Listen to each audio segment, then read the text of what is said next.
have the ability to tell stories. You have the ability to engage in social media. And what do I mean by that? I'm going to tell a story by an individual that I believe is on the call right now. His name is Chris Cornell. Chris now is the director of social media for a PR agency up in Westchester called Thompson & Bender. But prior to doing that, Chris owned a framing store locally here in New York in Pleasantville.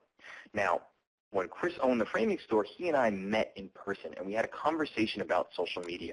And we started talking about storytelling. We started talking about what he, as the owner of the framing store, could articulate as stories, could articulate as content within the social media ecosystem while he was posting information about his gallery.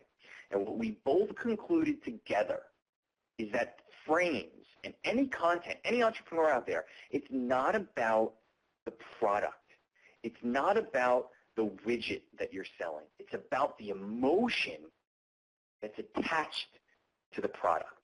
And I told Chris a story, and it dawned on me as we were sitting there, and I said, tell me about the frames. Oh, well, some are handcrafted, and we do this matte framing, and it's really beautiful. And I said, you know, that's great. I said, but the one thing in my home that I'm concerned about framing, that I take the greatest pride in, that I have framed, is a letter that my grandfather wrote to me when I was 18 years old that I thought was a really lovely letter when I got it when I was 18, but I put it away, and I didn't find it again until I was 33 years old, and I stumbled upon it in my parents' basement. And when I read it, it made me cry. It felt like I got kicked in the chest, and I said, I need to spend some money on this frame.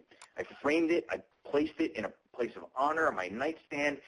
That was the most important thing that I have ever framed. And I turned to Chris, and I said, that's what you need to communicate via social media.